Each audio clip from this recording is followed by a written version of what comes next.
Baik, selamat malam Bapak Ibu Saudaraku yang kasih dalam Tuhan. Dan ucap syukur kita boleh tiba pada pertengahan minggu bekerja kita malam hari ini.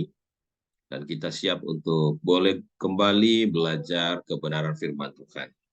Mari kita tunduk kepala sejenak dan kita akan berdoa. Bapa di sorga, Allah yang penuh kasih, terpujilah namamu Tuhan. Kembali kami datang merendahkan diri kami di hadapan Tuhan malam hari ini. Di jam permintaan doa, kami mengucap syukur untuk kesempatan yang begitu indah. Tuhan sudah karuniakan bagi kami kembali belajar firman Tuhan. Biarlah kiranya Roh Kudus Tuhan menyertai kami, dan setiap perkataan kebenaran yang kami akan sampaikan, kiranya hanya berasal dari Tuhan saja, menjadi berkat bagi kami, dan ajar kami untuk menjadi pelaku-pelaku firman dan bukan hanya pendengar saja. Terima kasih Bapa. Jadilah kehendak-Mu dalam kehidupan kami. Dalam nama Tuhan Yesus, kami sudah berdoa. Amin.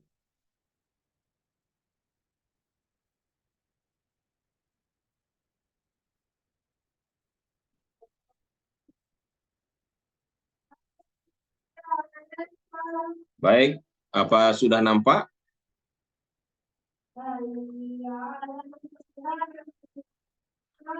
Pekabaran firman Tuhan malam hari ini diambil dari buku Amanat kepada Orang Muda pasalnya yang ke-98 dengan judul Pelajaran dalam Hal Berhemat.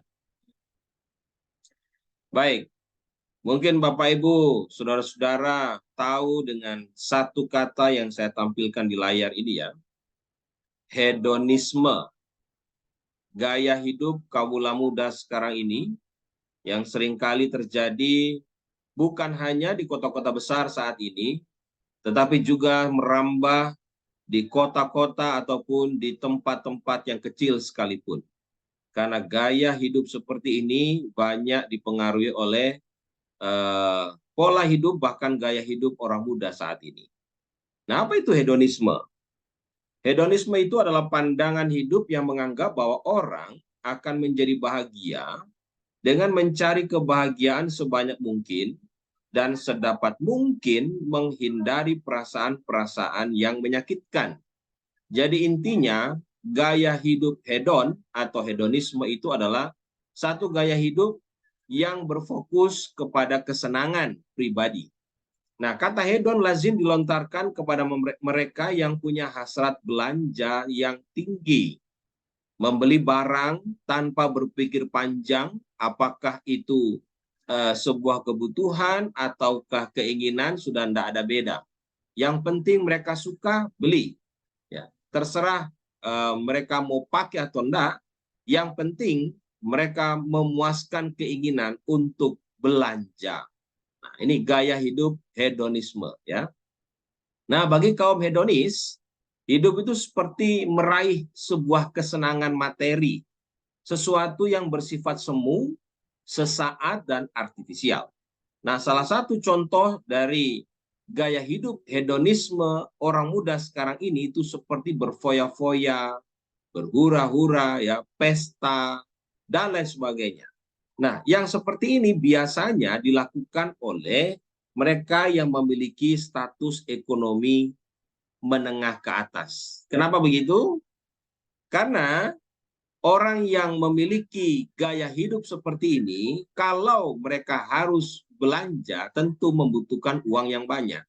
Jadi kalau mereka mengikuti gaya hidup hedonisme ini, mau tidak mau itu harus punya uang yang banyak. Dan mereka tidak peduli, mereka mau habis uang berapa tidak pusing. Yang penting senang. Nah, itu yang disebut dengan gaya hidup yang mengarah atau berfokus kepada kesenangan. Ya, tidak heran mereka biasa nongkrong di kafe, kemudian shopping di mall, mengeluarkan biaya yang banyak, pesta-pesta, kumpul-kumpul rekan-rekan, dan lain sebagainya. Nah, gaya hidup seperti ini memang ini seringkali didapati di perkotaan ya. Ya, saya bersyukur walaupun kita ini berada di kota yang cukup besar di Malang, namun saya percaya bahwa umat-umat Tuhan ini tidak mengikuti gaya hidup yang demikian ya. Jadi walaupun orang-orang muda zaman sekarang ini gayanya seperti itu, namun saya yakin bahwa umat-umat Tuhan ini tidak akan mengikuti gaya hidup yang demikian. Ya, jadi gaya hidup yang seperti ini justru merugikan diri sendiri. Nah, ada pergeseran makna hedonisme di era modern sekarang. Jadi dewasa ini, makna dari hedonisme ini bagi sebagian besar masyarakat mendeskripsikan hedonisme sebagai sebuah perilaku konsumtif atau konsumerisme yang berdampak buruk bagi penganutnya. Kenapa begitu? Ada beberapa hal yang mempengaruhi. Di antaranya yaitu faktor internal dan eksternal. Ini hal-hal yang membuat kenapa sampai orang-orang muda itu memiliki gaya hidup yang seperti ini. Nah, yang pertama, karena terlalu dimanjakan dari sejak kecil dengan materi. Nah, ini dia. Jadi kalau orang tua dari sejak kecil ini sudah membiasakan memberikan uang yang banyak kepada anak dan kemudian membiarkan mereka belanja sesuka hati seperti ini ya. Diberi berbagai fasilitas, apa saja yang diminta diikuti. Apa saja yang dimaui dikasih. Nah, jadi anak akan terbiasa konsumtif. Ini yang membuat sehingga saat mereka besar, mereka sudah terbiasa mendapatkan segala sesuatu dengan cara yang mudah. Nah, ini dia. Sehingga mereka tidak peduli mau cara apa, mereka akan dapatkan apa yang mereka inginkan.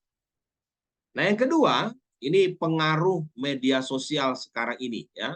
Jadi saya dapati sekarang di beberapa platform media sosial, ini banyak sekali iklan-iklan.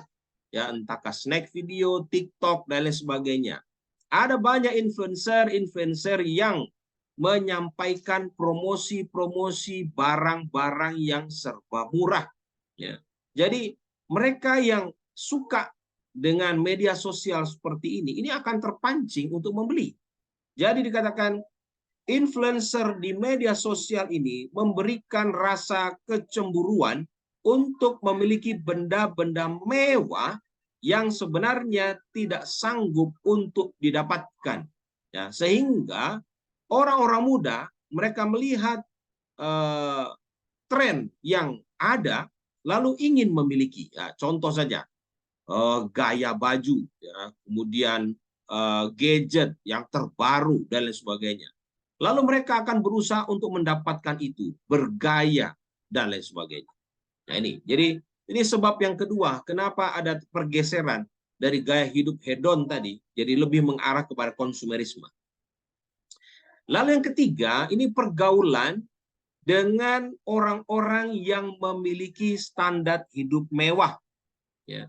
Jadi kalau kita ini berteman dengan orang-orang yang memiliki gaya hidup mewah, ya, sepatu, tas, baju yang bermerek, dan lain sebagainya. Akibatnya kalau seandainya kita bergaul dengan mereka lalu kita menggunakan pakaian, sepatu, tas, dan lain sebagainya yang hanya standar saja, ya standar pasar besar. Nah ini akan menjadi apa? Menjadi rasa minder ya di kalangan orang-orang muda. Aduh, temanku pakai jam yang mahal ya. Temanku pakai HP yang mahal, pakai sepatu yang mahal-mahal. Akhirnya dengan mengikuti tren pergaulan, bergaul dengan teman-teman yang bisa dikatakan mewah seperti ini, mau tidak mau, akhirnya dia mengikuti pola itu, pola hidup itu, ya, mengikuti pergaulan itu sehingga dia rela gunakan gajinya, barangkali ini orang-orang muda yang baru bekerja ya, gunakan gajinya dengan gaya hidup seperti tadi. Dia nongkrong di kafe, dia beli barang-barang mewah, lalu menggunakan gajinya habis hanya untuk pergaulan seperti ini. Nah, berikutnya yang terakhir dikatakan apa yang membuat terjadi pergeseran adalah menjamurnya akses keuangan bagi masyarakat untuk meminjam uang dan mencicilnya dengan mudah. Nah, sekarang ini ada begitu banyak tawaran-tawaran pinjaman online. Ya, mudah untuk pinjam, ya, mudah untuk mendapatkan akses, dan lain sebagainya. Tapi ini mengarah kepada jerat, ya. Maka dikatakan tadi, kalau dunia sekarang ini sudah bergeser ke arah yang seperti ini akan memicu kerusakan moral di kalangan orang-orang muda. Nah, hedon yang dapat mengarah pada perilaku konsumtif ini merupakan kebiasaan hidup yang merusak keuangan. Dan gaya hidup seperti ini sudah melekat di kalangan generasi milenial.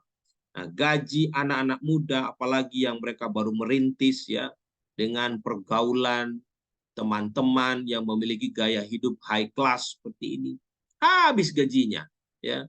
Ya syukur-syukur kalau dia masih ingat persepuluhan, persembahan, dia masih mengingat pekerjaan Tuhan.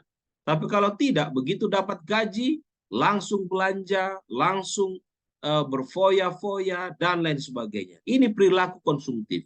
Sehingga banyak anak-anak muda sekarang ini, ya bahkan sebelum tanggal gajian itu sudah habis uangnya. Ya. Nah, apa panggilan Tuhan bagi kaum muda sekarang ini? Tuhan mau supaya mereka mau memahami bahwa di dalam pekerjaan Tuhan juga dibutuhkan pengorbanan kita. Banyak hal yang boleh dikatakan kepada orang-orang muda mengenai kesempatan mereka untuk menolong pekerjaan Allah dengan jalan belajar berhemat dan menyangkal diri. Nah, banyak orang muda menyangka bahwa mereka harus memanjakan diri dalam kesukaan ini dan itu. Dan supaya bisa melakukan yang demikian, mereka membiasakan diri hidup dengan memboroskan semua uang penghasilannya. Nah, Tuhan mau supaya kita lebih baik dalam hal ini. Artinya apa? Saya ingat betul pada waktu saya mendapatkan gaji yang pertama. Gaji yang pertama itu sangat minim sekali, ya. Waktu itu saya gunakan untuk persembahan. Jadi apa yang saya dapat waktu itu, gaji pertama itu adalah untuk Tuhan. Jadi ini menjadi pelajaran juga bagi anak-anakku, orang-orang muda yang mungkin baru akan bekerja. Ingatlah bahwa berkat Tuhan itu selalu ada bagi mereka yang mau mengutamakan pekerjaan Tuhan. Nah, kita bersalah terhadap diri kita sendiri apabila kita merasa puas dengan cukup makan dan cukup minum dan berpakaian saja. Tuhan punya perkara yang lebih baik daripada ini di hadapan kita. Apa itu? Kalau kita rela membuangkan kemauan kita yang tamak dan menyerahkan kuasa hati dan pikiran kita untuk pekerjaan Allah, maka malaikat-malaikat sorga akan bekerja bersama-sama dengan kita, menjadikan kita satu berkat bagi manusia. Anak-anakku, orang muda, umat yang dikasihi Allah. Saya percaya bahwa setiap kali kita melakukan segala sesuatu, kita selalu melakukannya untuk kemuliaan Allah. Nah, itu sebabnya dalam hal pergaulan demikian juga sama. Ya. Biarlah kita boleh bergaul dengan orang-orang yang baik. Saat kita bergaul dengan mereka yang ada di sekitar kita, tunjukkanlah siapa kita. Agar saudara dan saya, kita semua bisa mencerminkan perilaku sebagai umat Tuhan, dan orang-orang, teman-teman yang ada di sekitar kita, mereka bisa melihat siapa kita. Ya, bukan kita justru mengikut arus, kita mengikut apa yang dunia lakukan, sehingga tidak ada beda antara kita dengan mereka. Nah, amaran yang disampaikan Tuhan malam hari ini, yaitu adalah menyimpan untuk pekerjaan Allah. Jadi meskipun dia seorang yang miskin, tidak punya banyak uang, namun jika dia adalah orang muda yang rajin, berhemat, menghemat sedikit untuk pekerjaan Allah, maka dia bisa menggunakan uang yang sedikit itu untuk menjadi berkat bagi pekerjaan Tuhan. Orang-orang yang manja dalam kemalasannya menunjukkan bahwa mereka menganggap enteng kebenaran mulia yang diserahkan kepada kita. Dibutuhkan penyangkalan diri. Jadi Tuhan menginginkan supaya kita sebagai umat-umat Tuhan sejak dari muda, waktu mungkin gaji masih belum banyak, ya, dibutuhkan usaha dari diri kita untuk menyangkal diri. Apa itu? Berkorban bagi pekerjaan Tuhan. Pemberian yang berasal dari buah-buah penyangkalan diri itu adalah satu pertolongan yang ajaib bagi si pemberi. diberikannya satu pendidikan yang membuat kita sanggup memahami dengan lebih sempurna tentang pekerjaan Dia yang sudah pergi kemana-mana untuk berbuat baik, melepaskan yang sengsara, dan mencukupkan keperluan orang yang miskin. Tidak usah menunggu kita menjadi banyak uang atau berharta banyak, lalu kita menolong orang lain. Saat kita memiliki gaji ataupun saat kita memiliki penghasilan yang sedikit, namun kita gunakan yang sedikit itu untuk menjadi berkat bagi orang lain, itu akan menjadi piutang bagi Allah. Kita melakukan yang terbaik itu akan dibalas oleh surga. Oleh usaha yang tekun dan berhati-hati untuk menolong yang perlu ditolong, perhatikan di sini, orang-orang Kristen yang benar menunjukkan kecintaannya bagi Allah dan bagi sesamanya manusia. Dia boleh kehilangan jiwanya di dalam pekerjaan itu, tapi apabila Kristus datang untuk mengumpulkan permatanya, perhatikan ini, dia akan mendapati pula jiwanya itu kembali. Jadi dengan menggunakan harta kita di jalan yang benar, berhemat, maka kita akan menggunakan uang yang sedikit tadi itu untuk menjadi berkat bukan hanya bagi diri, tetapi juga bagi orang lain. Sifat dermawan itu dihargai Allah. Saya percaya bahwa anak-anakku, orang-orang muda, mereka yang telah dilatih sedari kecil untuk memberikan persembahan persepuluhan, mereka juga memiliki roh kepekaan untuk menolong sesamanya, menolong orang lain. Dan diperlukan gaji yang besar baru bisa menolong orang. Tidak. Dengan apa yang ada, kita bisa gunakan untuk meringankan beban saudara-saudara kita. Nah, lihat di sini. Kutipan nubuat katakan, ada upah di balik pengorbanan kita. Uang yang dipakai untuk membahagiakan orang lain, kembalinya akan membawa upah. Jadi apa yang kita tabur, dari apa yang kita gunakan untuk menolong orang, meringankan beban, meringankan penderitaan, meringankan kesusahan orang, ini akan kembali kepada kita nanti. Kekayaan yang digunakan dengan wajar akan mendatangkan kebaikan yang besar. Dan jiwa-jiwa akan dimenangkan untuk Kristus. Akan ada banyak orang nanti di sorga yang akan merasakan sukacita yang besar ketika uang yang sedikit yang kita miliki itu menjadi berkat bagi mereka. Orang yang menurut rencana hidup Kristus akan melihat di dalam istana Allah segala orang yang sudah mereka bantu dan berkorban untuknya di atas dunia. Jadi apa yang kita lakukan semasa kita hidup sekarang ini ya, dengan berkorban, ya menghemat keuangan, tidak royal, tidak gelojo, tidak melakukan hal-hal yang dikatakan tadi, maka uang yang sedikit itu justru akan menjadi berkat bagi penyelamatan jiwa-jiwa. Dan orang-orang yang sudah diselamatkan itu akan mengingat orang-orang yang sudah menjadi jalan menuju keselamatannya dengan penuh rasa syukur. Indahlah kelak sorga itu bagi mereka yang sudah setia dalam pekerjaan menyelamatkan jiwa. Menjadi kesimpulan pekabaran firman Tuhan yang singkat malam hari ini. Yang pertama, gaya hidup hedonisme itu bukan gaya hidup umat Tuhan. Jadi kalau kita sudah terbabit di situ, cepat keluar. Karena gaya hidup yang demikian justru merugikan diri sendiri. Yang kedua, dunia menggoda kita dengan kesenangan demi kesenangan yang tidak ada batasnya.